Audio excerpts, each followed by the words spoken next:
Most employees at Bramer, Holt didn't even know the 6th floor existed.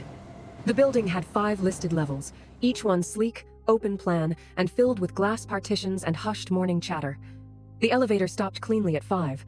No buttons beyond, no arrows, no signage, but the 6th floor was real, and you only found out when you were summoned. Sienna Lane had worked there for 2 years, long enough to understand the rules no one wrote down. The longer you stayed invisible, the longer you stayed employed. She wasn't flashy, didn't gossip, didn't take risks. Just a quiet, detail-obsessed assistant in strategy, always the first to arrive, the last to leave, which made the email hit differently. It arrived without subject or greeting, just a single line. 6:0 p.m. Floor 6. Don't be late. No explanation, no signature, just the timestamp sent at 3:04 p.m. Her hands turned cold. The office around her was still busy. Why me? Her chair squeaked as she stood. She smoothed her skirt, tucked a strand of chestnut brown hair behind her ear, and shut her laptop. She wasn't the kind of person to break rules. And this? This felt like the kind of rule you didn't get a second chance on. The elevator chimed. She stepped in alone. There were no buttons for the 6th floor. But as the doors slid shut, a soft chime rang, and the panel lit up on its own. 6. Even every 7 the side, heaven every 7 the side, and in a nod of receive decide leavely taken. As the lift began to rise past the visible floors, past the glass, Sienna caught her reflection in the brushed steel wall. Wide eyes, pale lips, hair pulled back tight. She didn't look ready. But the lift didn't care. It just kept climbing. The elevator doors opened with a low hiss. Sienna stepped out into silence. The hallway was narrower than she expected. No signage, no wall art, just cold concrete, dim track lighting, and a faint scent of bleach. At the end of the corridor stood a black glass door. No knob, no name, just a subtle panel beside it blinking red. As she approached, the light turned green with a beep. The door unlatched. Inside, 3 people waited. A woman in HR she recognized Camille, with her neatly ironed blouse and unreadable face. Beside her, a man from legal. She didn't know his name, didn't need to. And at the head of the table sat someone new, someone senior. His tie alone looked more expensive than Sienna's rent. None of them smiled. There was already a folder open on the table, a laptop screen turned toward her. Camille gestured to it. This document was sent externally last Thursday night at 10:47 p.m., she said, tapping the screen. A confidential strategy deck, leaked. Sienna blinked, confusion tightening in her chest. From your account, the legal rep added. System logs confirm it. But I wasn't online that night, she said, softly. I wasn't even... It came from your machine. Camille crossed her arms. We take breaches seriously, especially during this quarter's merger review. Someone on the outside receiving this, that's grounds for immediate disciplinary action. Sienna's mouth opened, then closed again. Her throat felt tight. Her fingers trembled at her sides. I didn't send it. No one answered. Instead, the man at the head of the table reached into a drawer and placed 2 objects before her. A pair of shears and an electric clipper. The silence between them was colder than the air. At Bramer, Holt, Camille said gently. We believe in accountability. Visual accountability. You know what that means. You're offering me a haircut? Sienna asked, disbelieving. A statement, legal corrected, to show the team you understand the gravity of what's happened, or his eyes narrowed. You can resign, and the narrative writes itself. Sienna felt the walls pull closer. No investigation, no questions. Just clippers, a camera in the corner, and 3 decision-makers who had already made up their minds. And beneath it all, the crushing realization, someone wanted her gone. The room felt smaller now, the air heavier. Sienna's breath caught as Camille stood and walked slowly toward her, holding the clippers in both hands like a sacred offering. We can begin whenever you're ready, she said softly, almost kindly, as if this were mercy, as if she had a choice. Sienna's legs felt like concrete.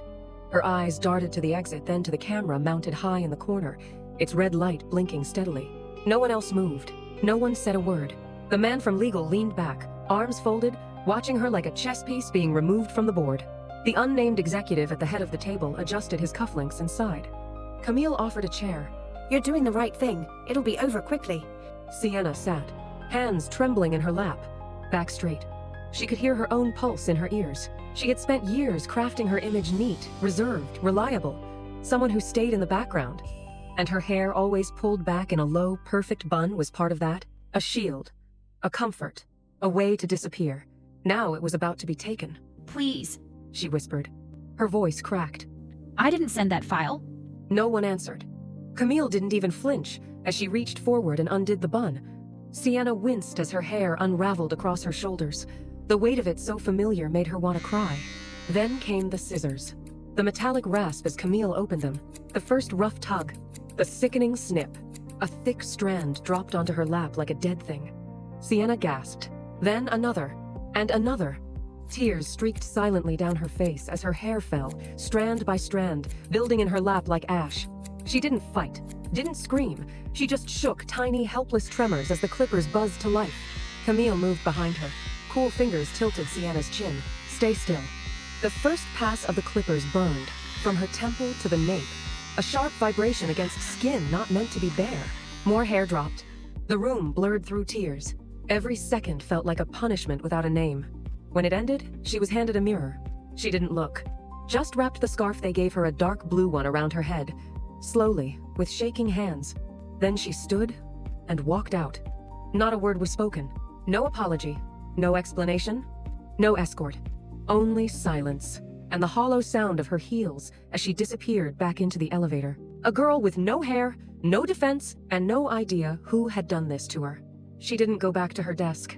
Not that day. Not the day after. Her keycard still worked, but everything else had changed. The scarf became her new identity.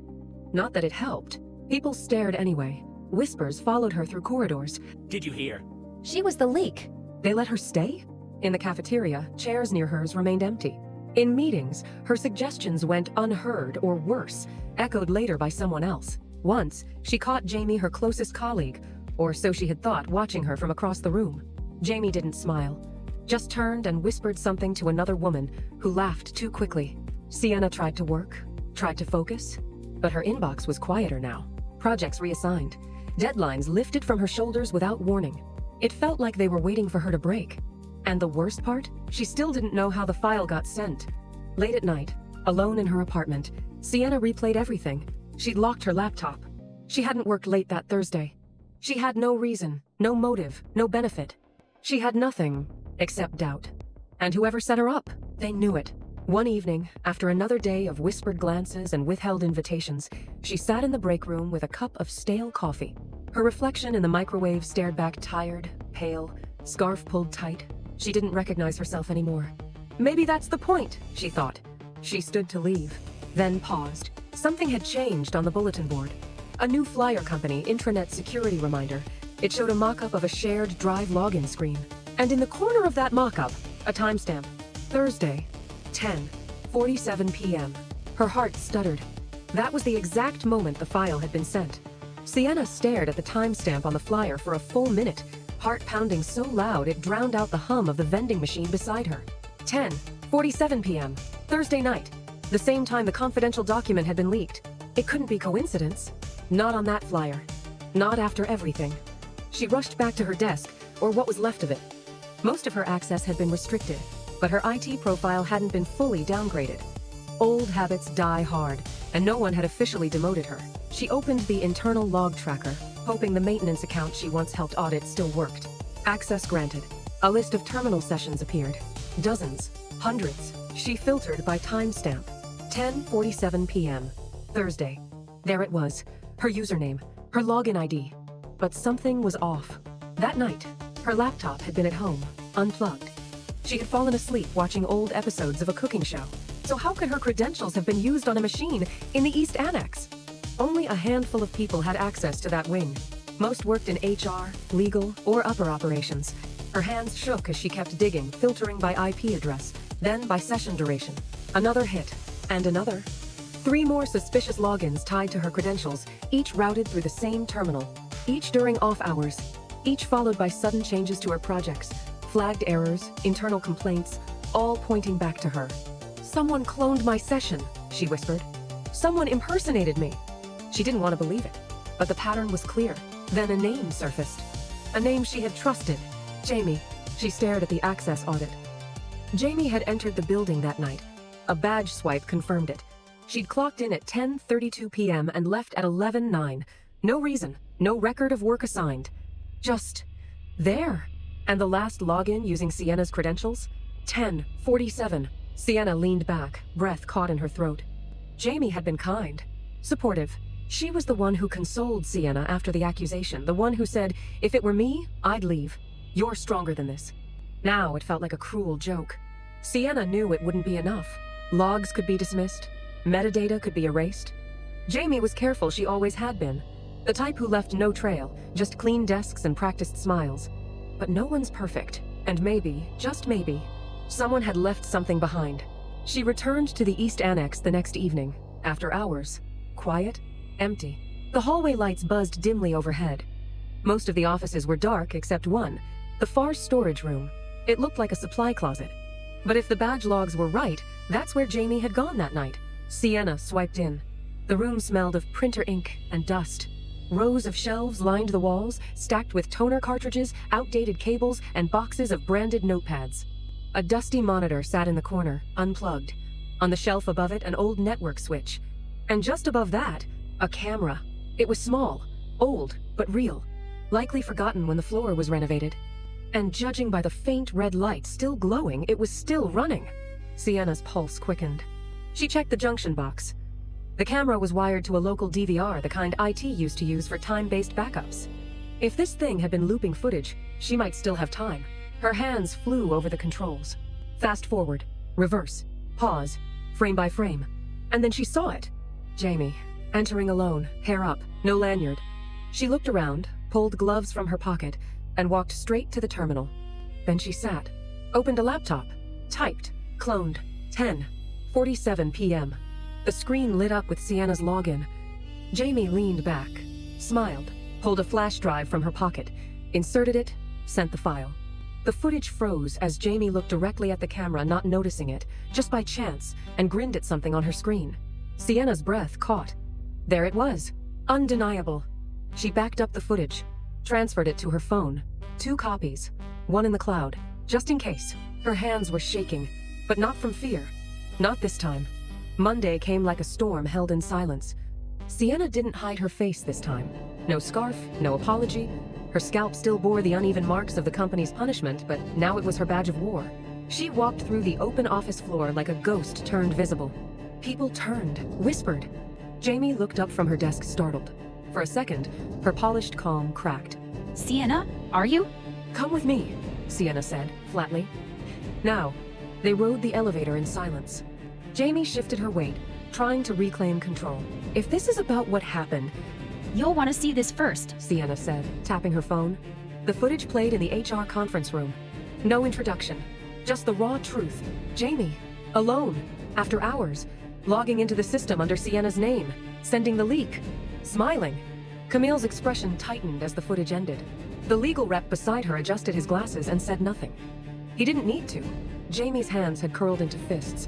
"You had no right to access that," I had every right to prove I didn't do it. Sienna said coldly. Why, Jamie? Camille asked. Jamie didn't answer. But her silence said enough. The fallout was swift. Jamie was placed on immediate leave. Her access revoked.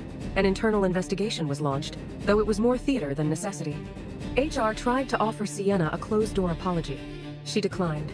You shaved my head in a boardroom, she said. There's no NDA big enough to fix that. They offered compensation. She didn't respond. Not yet. The next morning, she received a new email. Subject: reintegration proposal, comms team leadership, a promotion, a new beginning. Sienna stared at the screen for a long time, then reached up and ran a hand across her scalp. Still bare, still raw, but finally, hers again.